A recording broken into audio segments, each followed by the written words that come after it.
Assalamualaikum warahmatullahi wabarakatuh. Syukur kepada Allah Subhanahu wa Ta'ala, karena pada siang hari ini kita bisa bertemu dalam daring untuk mata kuliah etika profesi dan bisnis dalam keadaan sehat tanpa suatu apapun. Apa kabarnya rekan-rekan semua? Apa kabar? Baik, Pak. Alhamdulillah. Pada pertemuan hari ini kita akan membahas tentang hakikat ekonomi dan bisnis. Hakikat ekonomi, pengertian ekonomi. Ya. Ekonomi itu apa? Ekonomi berasal dari bahasa Yunani, sering kita dengar, barangkali sejak SD, SMP, SMA, kuliah ketemu lagi, yang berasal dari kata ekonomia, yang berarti pengelolaan rumah. Pengelolaan rumah itu yaitu pengelolaan rumah tangga untuk memperoleh dan menghasilkan barang dan jasa untuk memenuhi kebutuhan hidup, yaitu kebutuhan hidup rumah tangga. Kebutuhan dari manusia itu tidak terbatas. Seperti kita pahami bahwa hakikat manusia secara utuh adalah memiliki keinginan yang tak terbatas. Dalam pendekatan spiritual agamis, tentu ada istilah setan-setan yang sering mengganggu. Apakah itu tidak penting? Ya penting juga. Kalau tidak seperti itu, yang fungsi kita sebagai khalifah di bumi tidak akan terwujud. Tidak ada perkembangan ilmu pengetahuan, tidak ada peradaban, ya, tidak ada baterainya manusia, tidak ada keinginan. Itu seperti apa manusia, ya. Yang tentunya kita hidup di bumi serba material, makan pun material, kenikmatan pun sifatnya lebih mudah dipahami adalah material. Jadi sangat sulit untuk hidup enak, misalnya kalau cuacanya panas, AC ini seger gitu, tentunya lebih mudah dipahami kalau itu nikmat lah, ya. Jadi menuju pada suatu peradaban tentu ini penting. Namun suatu tantangan. Pendekatan dari ekonomi berkaitan dengan ini tentu ada pengendalian mengenai aset, ya, pengendalian keserakahan. Kalau di dalam ekonomi Islam yang mungkin tidak dibahas di dalam slide yang telah saya berikan, tentu ada mekanisme zakat, mekanisme infak, mekanisme wakaf, mekanisme sedekah, gitu ya. Suatu keinginan tidak terbatas, namun sumber dayanya terbatas. Ya, ini jadi permasalahan, ya. Misalkan kita membuat suatu produk, ya, yang terbuat dari tembaga, karena tembaga itu mahal. Misalkan apa, untuk melilit kumparan. Yang terbuat dari kumparan apa, misalnya kipas angin. Jadi kebutuhan kipas angin sekarang ini, kalau nggak ada kipas angin sumuk, ya. Namun harga tembaga cukup mahal, hanya bisa direspon orang-orang yang mampu untuk membeli kipas angin yang mahal, ya. Sehingga ada pemikiran untuk menggantikan sumber daya berupa tembaga ke yang lainnya, misalkan aluminium. Selanjutnya, secara efektif dan efisien, ini yang terpenting. Dalam konsep ekonomi, efektif dan efisien ini menjadi suatu rumus yang baku, tidak bisa diganggu-gugat. Kemudian paradigma tentang hakikat manusia menurut ilmu ekonomi. Manusia adalah makhluk ekonomi. Manusia mempunyai kebutuhan tak terbatas. Dalam merealisasikan kebutuhan, manusia bertindak rasional. Kemudian dampaknya mengejar kekayaan, ya ini. Kemudian cenderung mengabaikan kesadaran spiritual, kemudian serakah. Inilah hakikat dari manusia yang memang konsekuensi manusia sebagai makhluk ekonomi, mengejar kekayaan.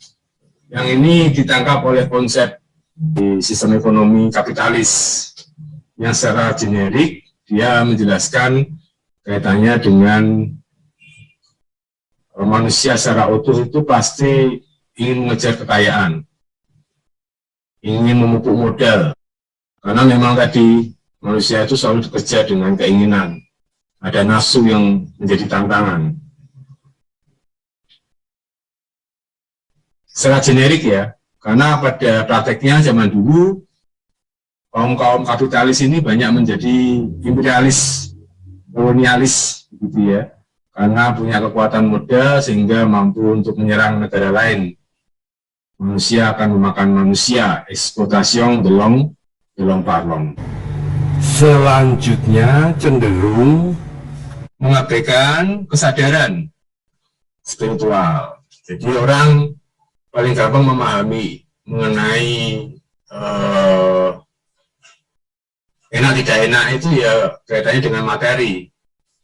Ya, Anda nggak punya duit rasanya kok ora padang gitu ya. Itu tentu harus berusaha, kadang berusaha pun berjualan kok nggak laku-laku dan sering kali mengeluh ya memang seperti itu ya, cenderung untuk mengabaikan spiritual.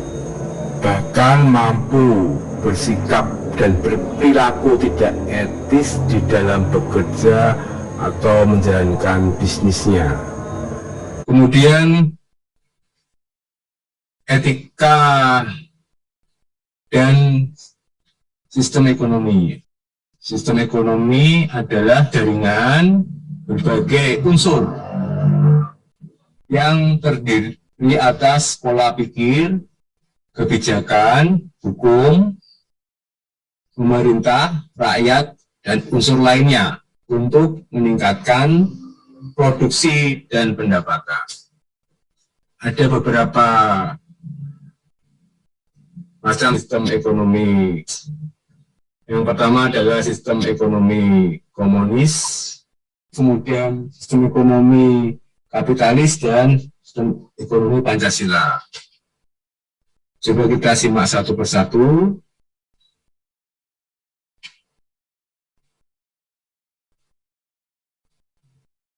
Tujuan untuk memeratakan. Jadi intinya dari sistem ekonomi komunis adalah memeratakan. Yang memeratakan dikuasai oleh negara, ada pemerataan di situ. Namun hal ini melawan dari hakikat manusia secara utuh, bahwa manusia itu punya keinginan yang tidak terbatas. Ya. Selalu ingin lebih maju, lalu ingin berkembang, ingin memupuk modal, memupuk kekayaan. Terlebih lagi perkembangan zaman ke arah modernisasi yang tentunya membawa dampak pada keinginan manusia yang semakin luar biasa. Hal ini tentu suatu hambatan besar bagi sistem ekonomi komunis. Kebalikannya kapitalis, kita lihat sekarang dampaknya tidak kolonialis, tidak yang apa namanya imperialis. Perkembangan mengenai pemikiran moralitas atau etika merubah paradigma dunia, termasuk di negara-negara maju yang kapitalis mulai dirasuki dengan pemikiran etis yang luar biasa menjadi sistem nilai yang hebat. Contohnya, aset besar, asetnya tidak bisa membiayai dirinya sendiri, justru pemiliknya akan jatuh miskin karena memang aset yang besar tadi kena pajak ya habis semua begitu. Punya tabungan menganggur, deposito pajaknya mahal progresif ya, nabung semakin banyak potong pajaknya. Ini yang membuat mereka itu akhirnya investasi berjalan. Di sana mekanisme pasar uang, mekanisme pasar modal berjalan dengan baik karena memang kondisinya seperti itu. Kemudian di dalam ekonomi Pancasila,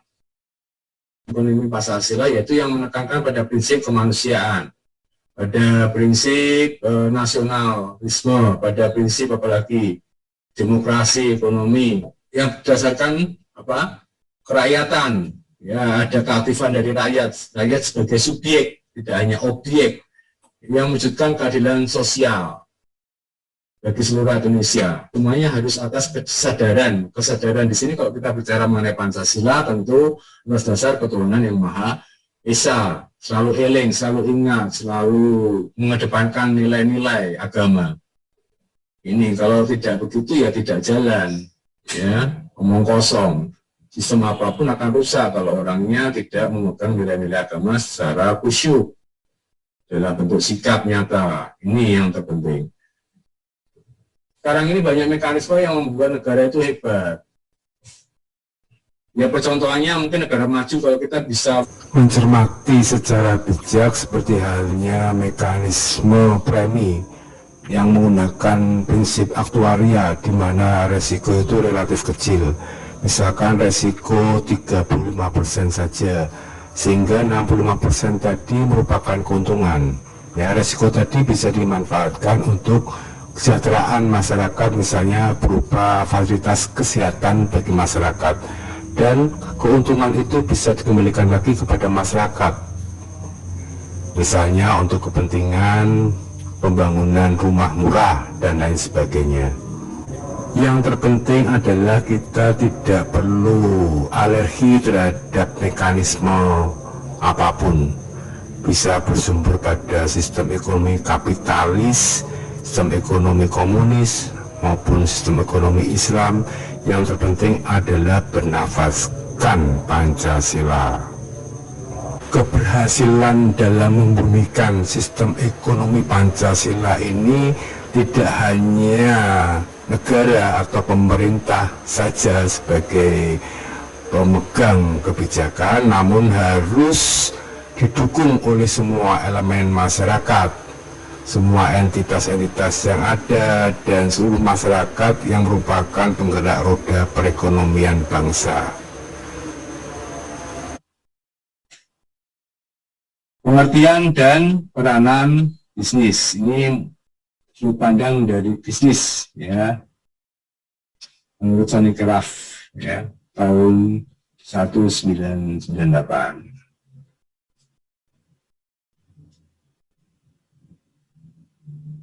Ya, dari tujuan pendanaan praktis, realistis, ya, mencari keuntungan, kemudian pandangan idealis, nah ini menghasilkan dan mendistribusi barang jasa untuk memenuhi kebutuhan masyarakat. Jadi antara idealis dan praktis sebenarnya kalau kita bicara mengenai kesadaran, dalam konsep kesadaran, dalam konsep kesadaran spiritual tentu akan menuju pada muara yang sama, meskipun kelihatannya berbeda sungainya begitu. Logikanya orang senang kalau dapat produk yang bagus dan murah. Kalau orang bisa perusahaan bisa efektif dan efisien, tentu dapat keuntungan. Dan pasarnya akan lebih luas karena orang lebih setuju, lebih senang dengan produk tersebut. Bagus ya. Kemudian sarana konsekuensinya, ya, aktivitas produksi dan pendistribusian barang. Kemudian pandangan idealis, keuntungan. Kemudian kaitan dengan etika. Nah, kalau bicara mengenai etika selalu bicara mengenai perkembangan-perkembangan. Karena etika itu adalah satu perkembangan keilmuan juga. Muncul dari individu, paham, moralitas, didominasi teori etika egoisme atau teori hak. Ini hak, teori egoisme atau egoisme, pahamnya egoisme. Egoisme kok etika, Pak? Ya kita nggak bisa lepas dari manusia yang egois. Anda berpikir kalau egois merugikan orang lain, kan belum tentu begitu ya. Makanya konsep dari etika ini bicara egoisme yang tidak merugikan orang lain. Nah, gitu kan ya, cara berpikir kita kayak gitu ya sekarang ya. Bisa dipahami ya. Jadi egoisme ada yang sifatnya, ya, egoisme itu ada yang sifatnya psikis. Psikis itu egoisme untuk memuaskan diri sendiri. Ya, kita merasa berkorban, kita merasa tulus. Kemudian ada egoisme etis. Egoisme etis apa ya? Prinsipnya tadi, untuk kepentingan, harus ada kepentingannya untuk diri sendiri. Harus dong, ya. Dalam entitas juga gitu, saling menguntungkan, gitu kan ya. Tapi tidak merugikan kepentingan orang lain. Oke, kemudian muncul dari individu paham moralitas. Untuk yang idealis, didominasi teori deontologi, teori keutamaan, atau teonom lah. Oke. Deontologi itu bukan dentologi. Kalau dentologi itu pergigian nanti, ilmu pergigian mungkin nantinya. Deontologi itu hubungannya dengan hukum, jadi norma-norma hukum. Masalah-masalah etis itu berkembang dalam satu paradigma yang lebih. Dalam negara ada hukum, agama adat negara, begitu ya. Ada hukum yang lebih kecil lagi, ya. Misalkan aturan-aturan lah, bukan hukum yang mengikat suatu entitas karyawan, misalkan ya. Deontologi dicerminkan di dalam sebuah norma, terutama norma hukum. Lebih perkembangan lebih jauh ini sebenarnya. Kemudian ada teori keutamaan. Nah, ini teori yang mungkin sangat-sangat mendasar, yang kuno banget. Coba merdeka untuk melihat suatu nilai buruk dan baik, karena itu adalah sunatullah. Sudah ada ketetapan dari Tuhan, kita punya di situ. Kalau kita melanggar, ya ada pertentangan batin di dalam diri kita. Ya.